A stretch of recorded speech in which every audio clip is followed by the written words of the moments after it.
పాములు పట్టేవాడు పాము కాటికే బలైనట్లుగా artificial intelligence టెక్నాలజీని రూపొందించిన వారు ఇప్పుడు ఆర్టిఫిషియల్ ఇంటెలిజెన్స్ టెక్నాలజీకే బలైపోతూ ఉన్నారు. మైక్రోసాఫ్ట్లో పనిచేస్తున్నటువంటి కొంతమంది సిబ్బంది వారి నైపుణ్యాన్ని వెలికి చూపుతూ ఆర్టిఫిషియల్ ఇంటెలిజెన్స్ టెక్నాలజీని వారు రూపొందించారు. అయితే ఇప్పుడు మైక్రోసాఫ్ట్ సంస్థ లే ఆఫ్ని ప్రకటించింది. ఆ లే ఆఫ్లో భాగంగా ఈ ఏఐ టెక్నాలజీని రూపొందించిన సిబ్బంది ఎవరైతే ఉన్నారో వారు తమ జాబుల్ని కోల్పోవలసినటువంటి పరిస్థితి అయితే వచ్చింది. ప్రపంచవ్యాప్తంగా మైక్రోసాఫ్ట్లో పనిచేస్తున్నటువంటి 3% మంది సిబ్బందికి మైక్రోసాఫ్ట్ సంస్థ ఉద్వాసన పలికింది. అందులో భాగంగానే ప్రపంచవ్యాప్తంగా 6,000 మంది ఉద్యోగులు వారి ఉద్యోగాల్ని కోల్పోవలసినటువంటి పరిస్థితి అయితే ఇప్పుడు మైక్రోసాఫ్ట్లో ఉంది. ఆ ఉద్యోగాల్ని కోల్పోయిన వారిలో ఈ ఆర్టిఫిషియల్ ఇంటెలిజెన్స్ టెక్నాలజీని రూపొందించిన వారు కూడా ఉన్నారు అనడంలో ఎటువంటి అతిశయోక్తి లేదు. ఇంతకీ అసలు మైక్రోసాఫ్ట్ ఈ లే ఆఫ్లను ఎందుకు ప్రకటించింది, ఎందుకు ఉద్యోగులకి ఉద్వాసన పలుకుతుంది అనేది ఒకసారి మనం పూర్తి స్థాయిలో విశ్లేషణ చేసుకునేటువంటి ప్రయత్నం అయితే చేద్దాం. ఏఐ వ్యవస్థలు రూపొందించి వాటి వల్లే ఉద్యోగాలు కోల్పోయిన మైక్రోసాఫ్ట్ సిబ్బంది ప్రముఖ టెక్ సంస్థ అయినటువంటి మైక్రోసాఫ్ట్ తమ సిబ్బందిలో 3% మందికి ఇటీవల ఉద్వాసన పలికింది. దాంతో ప్రపంచవ్యాప్తంగా సుమారు 6,000 మంది ఉద్యోగులపైన ఈ ప్రభావం పడింది. సంస్థ కార్యకలాపాల్లో కృత్రిమ మేధ వినియోగాన్ని పెంచే దిశగా మైక్రోసాఫ్ట్ నిర్ణయం తీసుకున్నటువంటి నేపథ్యంలోనే అందులో భాగంగా ఈ లే ఆఫ్లు చోటు చేసుకున్నాయి. అయితే ఇందులో ఏఐ వ్యవస్థలు రూపొందించినటువంటి సాఫ్ట్వేర్ ఇంజనీర్లు కూడా ఎక్కువగా ఎఫెక్ట్ అయ్యారని అంతర్జాతీయ మీడియా కథనాలు పేర్కొంటూ ఉన్నాయి. మైక్రోసాఫ్ట్లో పనిచేస్తూ తమ మేధస్సుతో ఎవరైతే ఈ ఆర్టిఫిషియల్ ఇంటెలిజెన్స్ టెక్నాలజీని రూపొందించిన వారు ఉన్నారో వారు ఇదే ఆర్టిఫిషియల్ ఇంటెలిజెన్స్ టెక్నాలజీకి బలయ్యారు అనడంలో ఎటువంటి అతిశయోక్తి అయితే లేదు.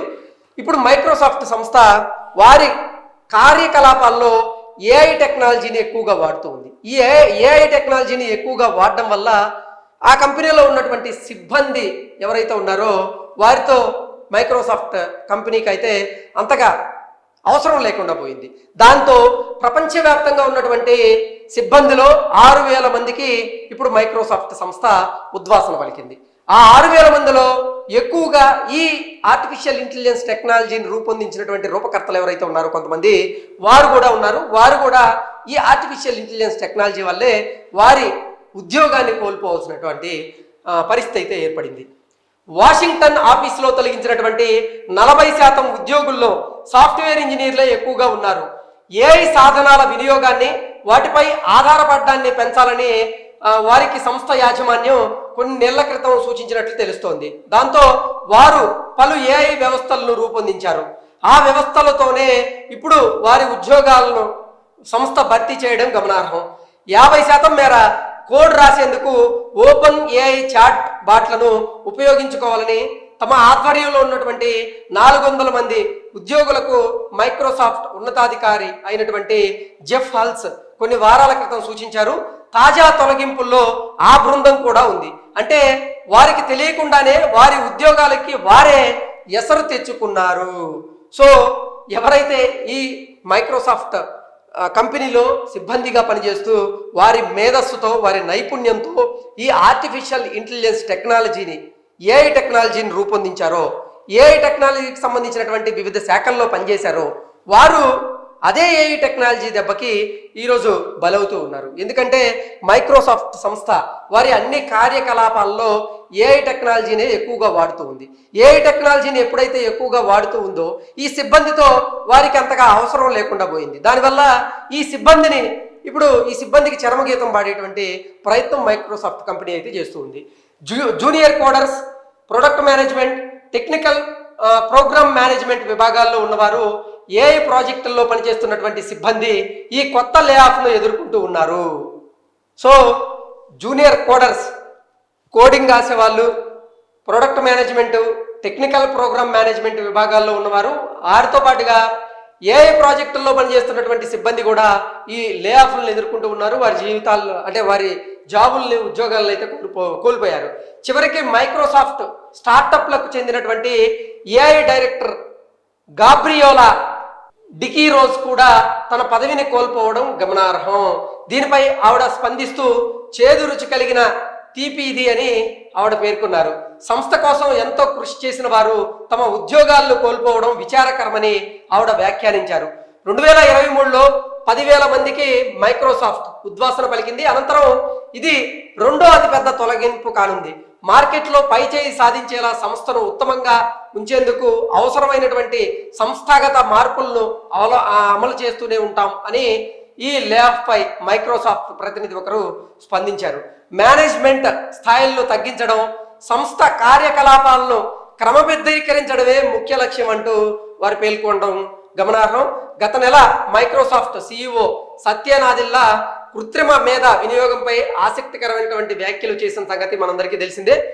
తమ కంపెనీకి సంబంధించి 30% కోడింగ్ను కృత్రిమ మేధ సాయంతోనే రాస్తున్నట్లుగా వెల్లడించారు. అంటే మైక్రోసాఫ్ట్లో ఉన్నటువంటి ప్రాజెక్టులు ఏవైతే ఉన్నాయో ఆ ప్రాజెక్టులు AI టెక్నాలజీని ఉపయోగించి కోడింగ్ చేసి ఆ ప్రాజెక్టులను ఇప్పటి వరకు వారు రన్ చేస్తున్నట్లుగా, అంటే ఓవరాల్గా చూసుకున్నట్లయితే మైక్రోసాఫ్ట్లో ఉన్నటువంటి 30% కోడింగ్ని ఈ AI టెక్నాలజీని ఉపయోగించి రాస్తున్నట్లుగా ఆయన వెల్లడించారు.